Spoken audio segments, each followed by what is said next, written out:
మన ప్రభువును రక్షకుడైన యేసుక్రీస్తు నామములో మీ అందరికీ శుభాలు తెలియజేస్తుంటున్నాను. ప్రియులారా, యేసు ప్రభు పొందిన శ్రమలు యాదృచ్ఛికంగా జరగలేదు.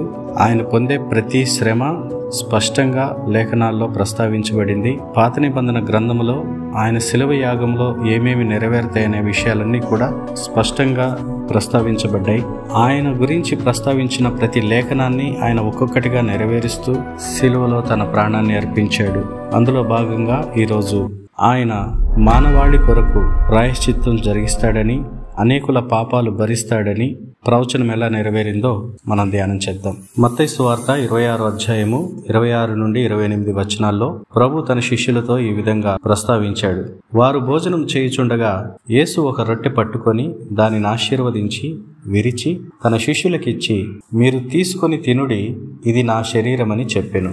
మరియు ఆయన గిన్నె పట్టుకొని కృతజ్ఞతాస్తుతులు చెల్లించి వారికిచ్చి, దీనిలోనిది మీరందరూ త్రాగుడి, ఇది నా రక్తము, అనగా పాపక్షమాపణ నిమిత్తము అనేకుల కొరకు చిందింపబడుచున్న నిబంధన రక్తము అని చెప్పాడు.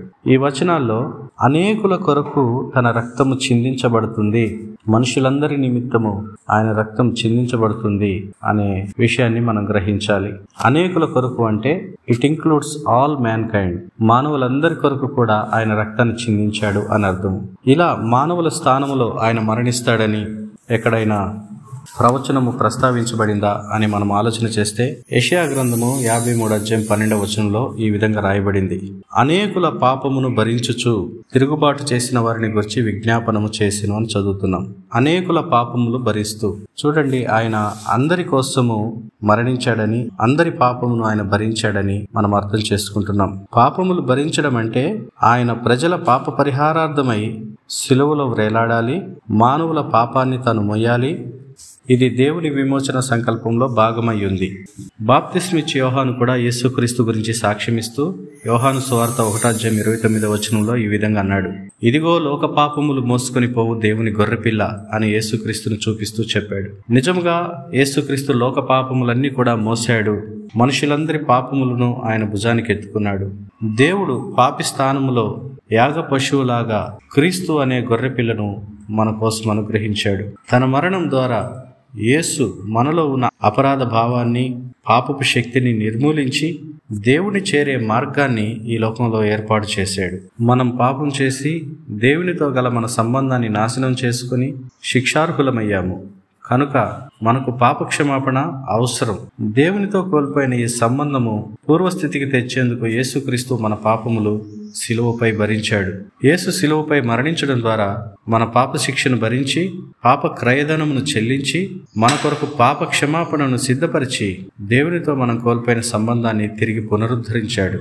ఎందుకోసం యేసు మరణించాడు అని మనము ఆలోచన చేస్తే, ఆయన మనకు బదులుగా మరణించడం ద్వారా మనకు రక్షణ అనుగ్రహించాలి అనేదే ఈ వచనంలో మూల ఉద్దేశమై ఉంది. మనకు రావాల్సిన శిక్షను ఆయన భరించాడు. యెషయా గ్రంథం 53వ అధ్యాయం 4 నుండి 6 వచనాలు ఈ విధంగా చెప్తూ ఉంటున్నాయి. నిశ్చయముగా అతడు మన రోగములను భరించెను, మన వ్యసనములను వహించెను, అయినను మొత్తబడిన వానిగాను, దేవుని వలన బాధింపబడిన వానిగాను, శ్రమనొందిన వానిగాను మనం అతనిని ఎంచితిమి. మన అతిక్రమ క్రియలను బట్టి అతడు గాయపరచబడెను, మన దోషములను బట్టి నలగొట్టబడెను, మన సమాధానార్థమైన శిక్ష అతని మీద పడెను, అతడు పొందిన దెబ్బల చేత మనకు స్వస్థత కలుగుచున్నది. మనమందరము గొర్రెల వలె త్రోవ తప్పిపోతిమి, మనలో ప్రతివాడును తనకిష్టమైన త్రోవకు తొలగెను, యెహోవా మన అందరి దోషమును అతని మీద మోపెను. ఈ వచనాలు చూస్తే ఆయన మరణించినటువంటి ఉద్దేశము మన కోసమే అనేటువంటి విషయాలు మనం తేటగా అర్థం చేసుకుంటున్నాం. పేతురు భక్తుడు ఈ విషయాన్ని ప్రస్తావిస్తూ 1 పేతురు పత్రిక 2వ అధ్యాయం 24వ వచనంలో ఈ విధంగా చెప్తుంటున్నాడు, మనము పాపముల విషయమై చనిపోయి నీతి విషయమై జీవించినట్లు ఆయన తానే తన శరీరమందు మన పాపములను రాను మీద మోసుకొనిను, ఆయన పొందిన గాయముల చేత మీరు స్వస్థత నొందితిరి. యేసు ప్రభు శిలువ పైన మరణించినప్పుడు మన పాపాలతో పాటు మన రోగాలను, మన బలహీనతలను కూడా విడుదల చేయడానికి కొరకు ఆయన మరణించాడు.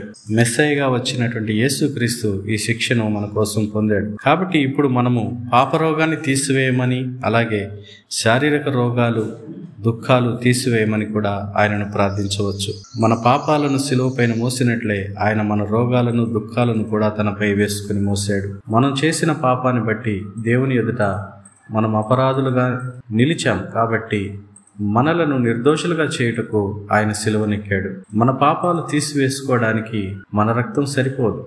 అందుకే తన పరిశుద్ధ రక్తం చిందించడానికి మనకు ప్రత్యామ్నాయంగా ఆయన శిక్షను అనుభవించి మరణించాడు. తద్వారా దేవునితో మనకు సమాధానం కలిగి ఆయన ఎదుట నిర్దోషులుగా నిలబడగలుగుతున్నాం. ఆయన అనేకుల పాపాలు భరించాడు అని ఈ ప్రవచనాన్ని ధ్యానం చేస్తుండగా ఇందులో నుండి నేర్చుకోదగ్గ ఆత్మీయ పాఠాలు ఏమన్నా ఉన్నాయా అని ఆలోచన చేస్తే, యేసు త్యాగపూరిత మరణం ద్వారా మన పాపములకు క్షమాపణ దొరుకుతుంది. అలాగే దేవుని దగ్గర కోల్పోయిన మన సంబంధం తిరిగి పునరుద్ధరించబడుతుంది. కనుక మన జీవితంలో ఆయన ఇచ్చే క్షమాపణను, దేవునితో తెగిపోయిన సంబంధాన్ని తిరిగి అందిపుచ్చుకోవాలి. ఈ లోకంలో మనం సంపాదించుకోగలిగే విలువైన విషయాలు ఏమైనా ఉన్నాయా అని చూస్తే, ఈ లోకంలో మన పాపాలకు క్షమాపణను పొందుకోవడం, అలాగే దేవునితో తెగిపోయిన సంబంధాన్ని పునర్నిర్మించుకోవడం తప్ప ఈ లోకంలో సంపాదించుకోదగ్గ విలువైన విషయాలు మరేవి కూడా లేవు.